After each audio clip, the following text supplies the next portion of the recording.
Hello, you are listening Radio MIDWS India.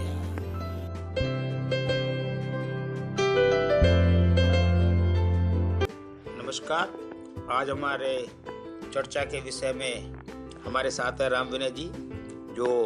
Library के ऊपर चर्चा करेंगे और उनका ये दूसरा एपिसोड है। हम विविध विषयों के ऊपर में लोगों को आमंत्रित करते हैं कि वो विभिन्न विषयों के ऊपर में वो अपनी चर्चा करें या अपने विचार रखें। इसी क्रम में आज राम विनय जी लाइब्रेरी के ऊपर चर्चा करेंगे और हमें आशा है कि उनकी चर्चा से लोगों को कुछ ना कुछ जरूर फ़ायदा होगा और लोग उससे कुछ ना कुछ लाभ उठाने का प्रयास करेंगे। आप लोग भी अपनी जो चर्चा है वो हमारे रेडियो प्लेटफॉर्म पे भेज सकते हैं और उसके लिए आप हमको अपनी चर्चा जो है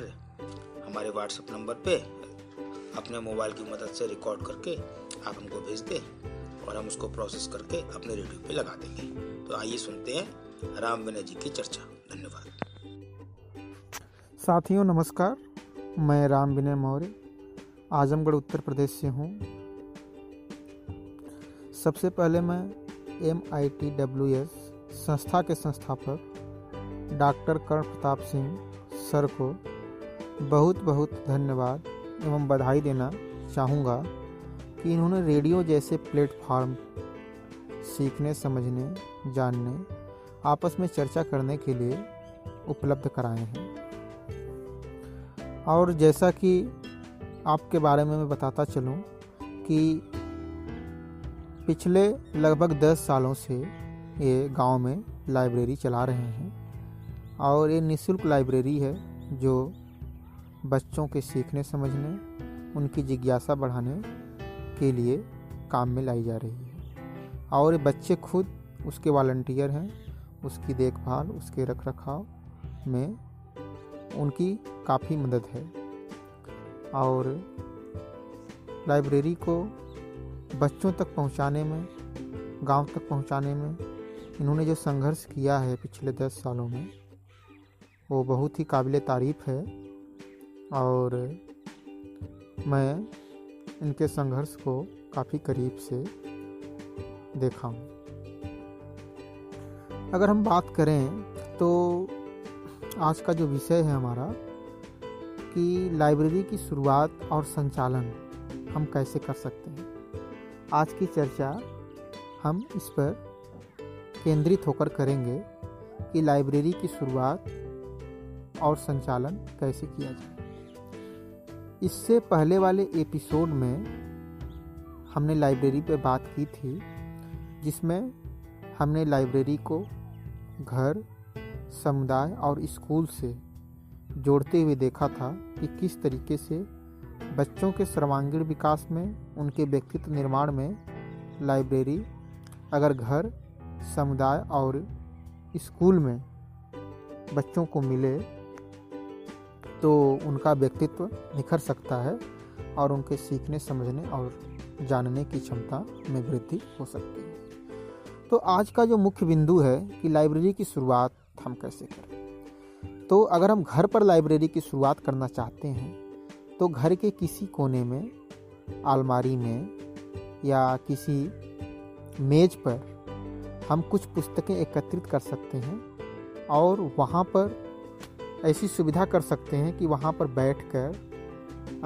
या वहाँ से किताबें लेकर, अगर वहाँ पर हम बैठना नहीं भी चाहें तो वहाँ से किताबें लेकर हम कहीं और जगह बैठकर पढ़ सकें। और वहाँ पे जो किताबें एकत्रित करनी हैं बिल्कुल कम से कम बजट में की जा सकती हैं। किताबें हम बच्चों के अनुरूप बहुत सारे साहित्य हैं जो हम एकत्रित कर सकते हैं, जो उनकी जिज्ञासा बढ़ाने में, उनके जानने और समझने में काफ़ी मदद करे। कविता, कहानियों की किताबें, विज्ञान की किताबें, कला की किताबें, ऐसी बहुत सारी किताबें हैं जो हम उपलब्ध करा सकते हैं। क्योंकि बच्चों के पास किताबों के नाम पर अधिकतर उनकी कक्षा की किताबें होती हैं, उनके सिलेबस की किताबें होती हैं, जिससे बच्चे उब जाते हैं। तो अगर हम रिसोर्सेज के रूप में अधिक से अधिक किताबें अपने घर पर उपलब्ध कराएं और ख़ुद अपने लिए रखें तो बच्चों का जो सीखना समझना है वह निश्चित रूप से बेहतर हो जाता है। तो जो किताबों का मुख्य उद्देश्य है या शिक्षा का जो मुख्य उद्देश्य कहें कि बच्चे अधिक से अधिक सोचें, कल्पना करें, समाज को लेकर, प्रकृति को लेकर और मनुष्य को लेकर संवेदनशील हों। तो वो ये सारी प्रक्रियाएं अगर बच्चे किताब से होकर गुजरें, उस पर चर्चा करते हुए गुजरें, तो ये जो सारी चीज़ें हैं बच्चों में पनपती हैं। तो इनके पनपने के लिए ज़रूरी है कि उस तरीके का वातावरण बच्चों को उपलब्ध कराया जाए। तो ये तो हो गई संसाधन की बात कि कितने कम बजट में हम घर पे अपने स्तर से और बच्चों के स्तर की किताबें हम अभिभावक एकत्रित कर सकते हैं। और ये बहुत ज़रूरी है। ऐसा देखा गया है, अगर मैं खुद अपने अनुभव में देखूं, अपने अनुभव से कहूं, तो काफ़ी बच्चों के सीखने समझने में काफ़ी सुधार होता है अगर ऐसा हम करते हैं। परिवार में, घर में एक छोटी सी लाइब्रेरी या पढ़ने लिखने का कोना अगर हम स्थापित करें, ठीक वैसे ही जैसे घर में हमने किसी कोने में टीवी लगा रखा है और किसी कोने में अलग अलग सुविधाएं हमने कर रखी हैं, तो उन सुविधाओं के साथ साथ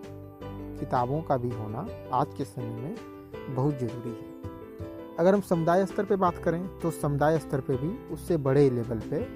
हम किसी के घर पर या अगर किसी के पास एक्स्ट्रा कमरा है या उससे बातचीत करके वहाँ पे हम कम्युनिटी के लिए, गांव के लिए लाइब्रेरी खोल सकते हैं और वहाँ पे बाल साहित्य और बड़ों से जुड़ा हुआ साहित्य, उनके स्तर की किताबें,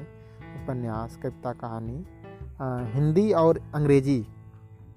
दोनों भाषाओं में उपलब्ध करा सकते हैं और उस वहाँ पर भी पढ़ सकते हैं और उसे एक रजिस्टर बना सकते हैं कि आप घर भी ले जा सकते हैं, पढ़ सकते हैं। जैसे बहुत सारी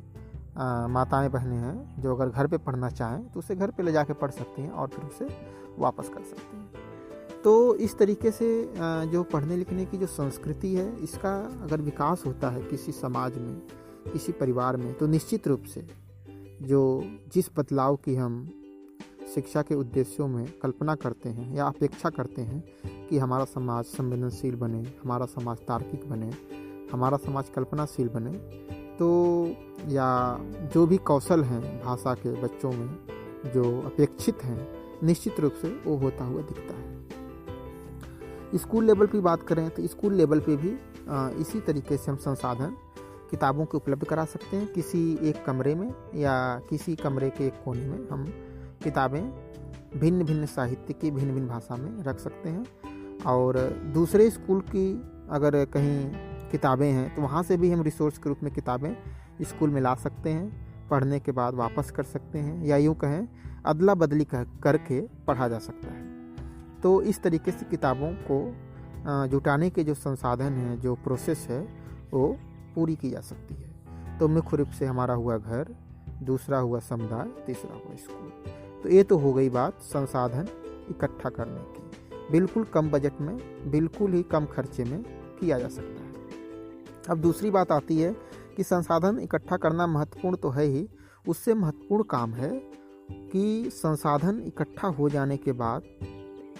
पुस्तकालय का नियमित रूप से संचालन होना बड़ी बात है। अगर हम संचालन नहीं करते नियमित रूप से, वैसी संस्कृति नहीं बनाते हैं, तो फिर पुस्तकालय का कोई ज़्यादा बड़ा मतलब नहीं निकल पाता। तो अगर हम घर पे एक नियमित रूप से ऐसा टाइम बना लें कि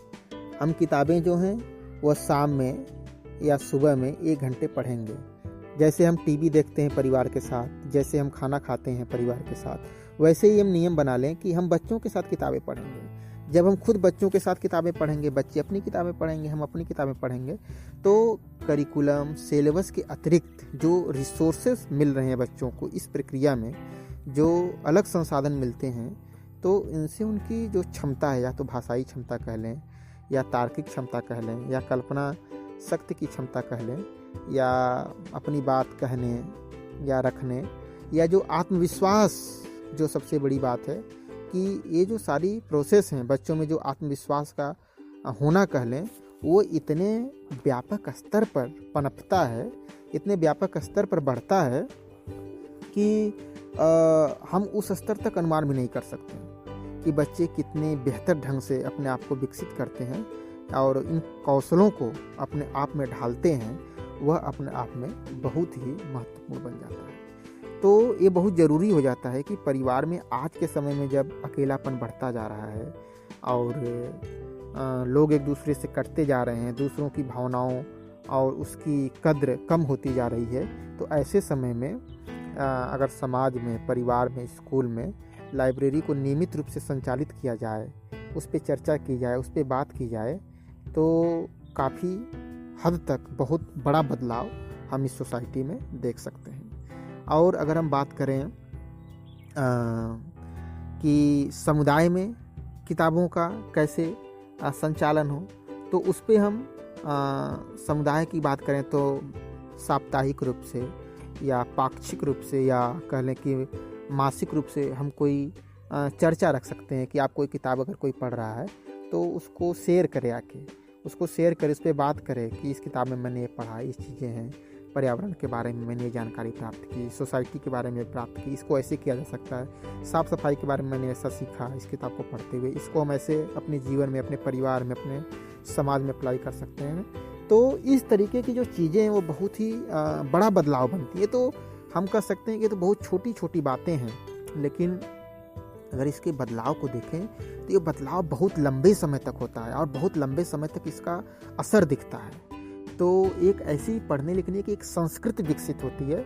कि इस प्रक्रियाओं में हम ऐसे माहौल तैयार करते हैं, ऐसा वातावरण बनता है कि उस समाज में निश्चित रूप से बदलाव दिखता है। तो ऐसे ही स्कूल की बात करें तो स्कूल में भी हम नियमित रूप से लंच के बाद या उससे पहले जब भी हम देखें उचित समय, अगर प्रतिदिन न कर पाएँ तो सप्ताह में 2 दिन 3 दिन ऐसा किया जा सकता है कि हम बच्चों के साथ सामूहिक रूप से किताबें पढ़ें, उस पर चर्चा करें और बच्चों की बातें सुनें। तो इससे जो प्रक्रियाएं होती हैं तो बच्चों का जो अपेक्षित है भाषाई कौशल या एम्स ऑफ एजुकेशन NCF 2005, तो ये सारी चीज़ें फुलफिल होते हुए हमें दिखती हैं। तो ऐसा हम बहुत ही कम बजट में लाइब्रेरी का संचालन अपने घर, समुदाय और स्कूल में आसानी से कर सकते हैं और एक अच्छे बदलाव समाज में, एक अच्छे बदलाव और एक अच्छी दिशा देने में सहयोग कर सकते हैं। तो मुझे लगता है कि निश्चित रूप से ये बातचीत किसी न किसी रूप से आपके लिए लाभकारी होगी और इसी के साथ अब मैं अपनी वाणी को विराम देता हूँ। तब तक के लिए धन्यवाद।